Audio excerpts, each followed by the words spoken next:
રોકાણકારોને લોભામણી સ્કીમો આપી સારા વળતરની લાલચ આપી છેતરપિંડી કરવામાં આવી રહી છે। ત્યારે દાહોદમાંથી લોભામણી સ્કીમો આપી છેતરપિંડી કરનાર ઈસમ ઝડપાયો। રિમોવા નામની એપ બનાવી રૂપિયા ડબલ કરવાની લાલચ આપી લોકો સાથે છેતરપિંડી કરતો હતો। છેતરપિંડી આચરનાર ઈસમની દાહોદ સાયબર સેલે સુરતથી ધરપકડ કરી છે। તેમજ 29,15,899 રૂપિયા પણ મળી આવ્યા। તપાસ દરમિયાન ફ્રોડની રકમ હજુ વધવાની શક્યતા સેવવામાં આવી રહી છે। ऑनलाइन रिमोवा नामनी एप्लिकेशन में एप्लिकेशन इंस्टॉल करी अने एनी अंदर ट्रॉली बेग के अन्य बाबतों में अलग अलग स्कीम हेठळ रोकाण करावी अने ए रोकाणनी सामे खूब ज मोटुं ऊंचुं वळतर मळशे ए प्रकारनी लालच आपी एप्लिकेशन में रोकाण कराव्युं हतुं अने रोकाण कराव्या बाद कोई वळतर पण नहीं आपी अने जे पैसा हता ए एनुं फ्रॉड थयुं हतुं। गुनाना जे आरोपी छे लक्ष्मण परमार के जेओ मूळ गोधरा रहेवासी छे एमने पकड़ी पड्या छे अने एमना टोटल 3 दिवस जेटला रिमांड पण मळ्या छे। समाचार राजकोट प्राप्त थई रह्या छे। जयंती सरधारा पर हुमलानो केस सोशल मीडिया में पोस्टर फरता पीआई पादरियाना समर्थन में पोस्टर फरता थया। सामान्य ईजा में लांबी सारवार पर पोस्टर में सवाल सारवार आपनार होस्पिटल पण शंकाना स्थाने तेवुं पोस्टर में उल्लेख। जयंती सरधाराना ईजाना वीडियो सामे सवाल उठाववामां आवी रह्या छे। सरदारधामना उपप्रमुख पर हुमला बाद अनेक आरोपो पण मूकवामां आव्या हता सरदारधाम संस्था तरफथी पण। परंतु बीजी तरफ खोडलधामनुं कहेवुं हतुं के आ मात्र ने मात्र अंगत अदावत हशे अने बंने वच्चेना जे विवादनी वातचीतना अंशो छे ते रजू करवामां आवी रह्या छे। खोडलधाમને કોઈ જ લેવા દેવા નથી અને હવે પીઆઈ પાદરિયા જેમની પર હુમલાનો આરોપ છે તેમના સમર્થનમાં સોશિયલ મીડિયામાં વોર ચાલી રહી છે। સવાલ ઉઠાવવામાં આવી રહ્યા છે કે આખરે આ સારવાર જે ચાલી રહી છે તે આટલા સમય સુધી કેમ ચાલી રહી છે। જે હોસ્પિટલની સારવાર છે તે પણ શંકાના દાયરામાં હોવાનો સવાલ સોશિયલ મીડિયામાં પૂછવામાં આવી રહ્યો છે। ગાંધીનગરના કલોલ નજીક અકસ્માત સર્જાયો। હાઈવે પર ડિવાઈડર કૂદીને કારે પલટી મારી હતી। જો કે આ અકસ્માત બાદ ચોંકાવનારા દ્રશ્યો પણ જોવા મળ્યા।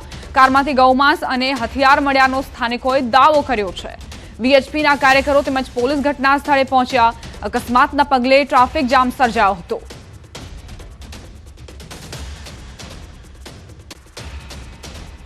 कई 140-50 स्पीड में गाड़ी आती थी और एकदम पलटी मारी थी। हमें हमारा मन में एवं गाय भीटकोणी तो हमें दौड़म दौड़ ऊपर आई गया तो एक कोथारो मास पड़ी भूई तो 2 जना जारी थी ने आ जारी कूदी ने आई गया 2 जना અને 2 जना पकड़ी गया એટલે પછી પબ્લિક બહુ ભેગી થઈ ગઈ એટલે પેલા ઘાવ રક્ષાવાળા બધા ભેગા થઈ ગયા બધા ભેગા થઈને બધી પૂછપરછ કરતા હતા અને ગાડી અકસ્માતે પલટી થઈ જતા એની અંદરથી ગૌમાંસના કોથળાઓ રસ્તા ઉપર પણ પડ્યા છે, ગાડીમાં પણ છે, હથિયારો પણ છે, છરાઓ છે।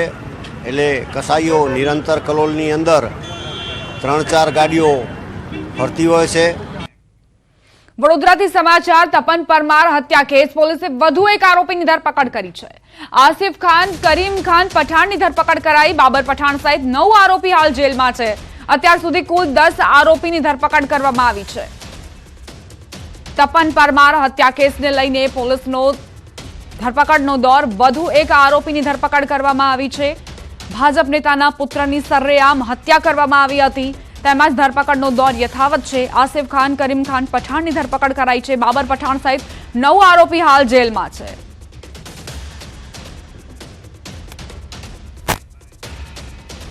હવે આગળ વાત કરીશું આધારથી અકળાયા।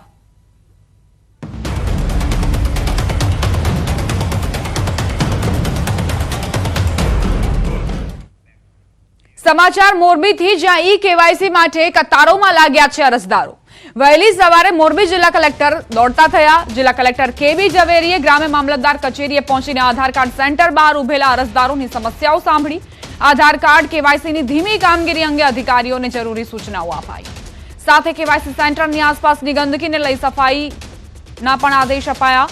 એજન્સીનો કોન્ટ્રાક્ટ રદ કરી અન્ય કંપનીને કોન્ટ્રાક્ટ આપવા તજવીજ હાથ ધરવામાં આવી છે।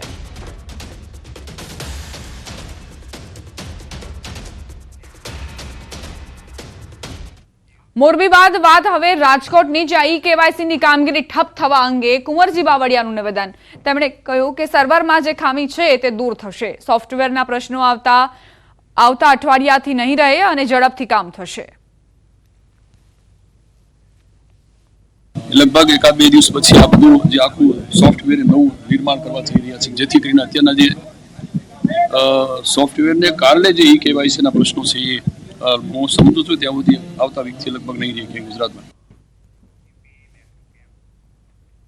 રાજકોટ મનપા દ્વારા નર્મદા નીરની માંગ કરાઈ। 2500 MCFT નર્મદા નીરની માંગ કરવામાં આવી। જાન્યુઆરીમાં આજી 1 અને ન્યારી 1 ડેમ ખાલી થશે।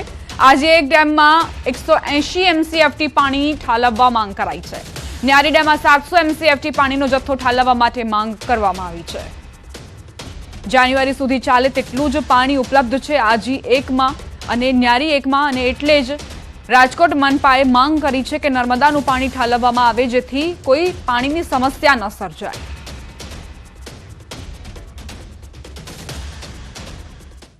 વડોદરાના સાવલી તાલુકાના ખેડૂતો ચિંતામાં મુકાયા છે। રવિ પાકની સિઝન આવી ગઈ છે, પરંતુ હાલ ખેડૂતો સિંચાઈના પાણી માટે વલખા મારી રહ્યા છે। રવિ પાકની ખેતી માટે કેનાલનું પાણી નથી મળતું। કેનાલ રિપેરિંગનું કામ મંથર ગતિએ ચાલતું હોવાથી ખેડૂતો સિંચાઈના પાણીથી વંચિત છે। ડીઝલ પંપ વડે પાણી સિંચી પાક બચાવવા મજબૂર બન્યા છે। સાવલીમાં કપાસ, તમાકુ, શાકભાજી, ઘઉં, ડાંગર જેવા પાકોની વાવણી કરાઈ છે, ત્યારે ખેડૂતોએ વહેલી તકે કેનાલોમાં પાણી છોડવા માંગ કરી।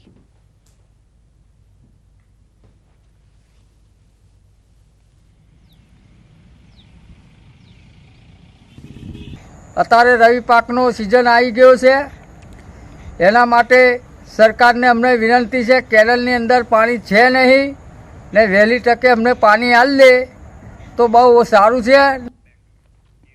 અમદાવાદના રસ્તાઓ પર મોત દોડતું હોવાનો વિપક્ષે આરોપ મૂક્યો। BRTS બસમાં આગની ઘટનાઓને લઈ વિપક્ષે આરોપ મૂક્યા। BRTS બસ લોકો માટે જીવનું જોખમ હોવાનો આરોપ મૂક્યો, જ્યારે 335 બસના કોન્ટ્રાક્ટ સામે 274 બસ જ ચાલુ હોવાનો દાવો કર્યો। વધુ બસ માટે JBM કંપનીને કોન્ટ્રાક્ટ અપાતા AMCમાં વિપક્ષ નેતા શહેજાદ ખાન પઠાણે સવાલ ઉઠાવ્યા। કહ્યું, BRTSમાં છેલ્લા 6 મહિનામાં 5 બસમાં આગ લાગી છે, જેમાંથી 4 બસ JBM કંપનીની છે। બીજી તરફ AMCના સ્ટેન્ડિંગ કમિટીના ચેરમેન દેવાંગ દાણીનું નિવેદન સામે આવ્યું। BRTS બસમાં આગના કારણની તપાસ કરવાની ખાતરી આપી।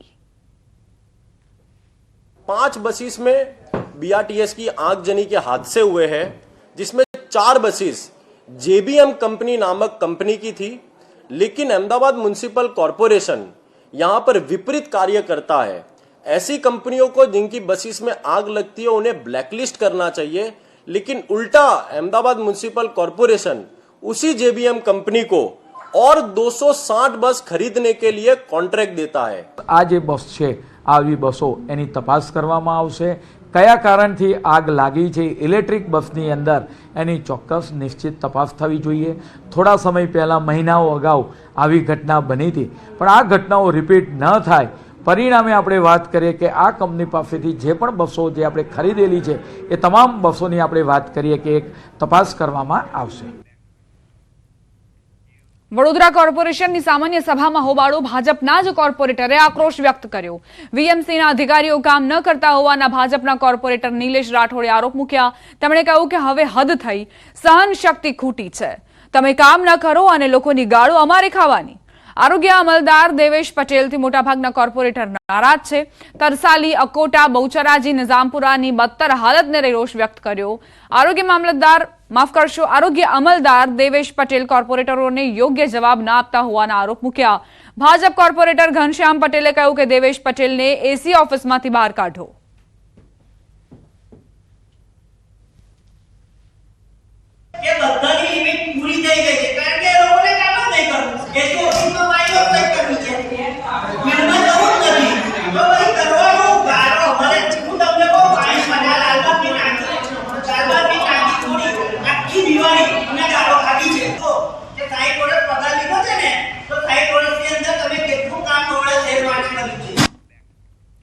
મહત્વપૂર્ણ સમાચાર। મહાઠગ ઝાલાનું વધુ એક વૈભવી ફાર્મ હાઉસ। અરવલ્લીમાં મોડાસા રોડ પર વૈભવી ફાર્મ હાઉસ આવેલું છે। લીંભોઈ પાસે 50 લાખની કિંમતનું અદ્યતન ફાર્મ હાઉસ જે મળી આવ્યું છે। જુલાઈ મહિનામાં જ લાખોની ડીલ થઈ હતી। મોડાસા હિંમતનગર રોડ પર ફાર્મ હાઉસ આવેલું છે। ફરાર BZ CEOની સંપત્તિઓનો અરવલ્લીમાં પણ જમાવડો છે। તેને લઈને પણ એક બાદ એક હકીકતો ખુલશે।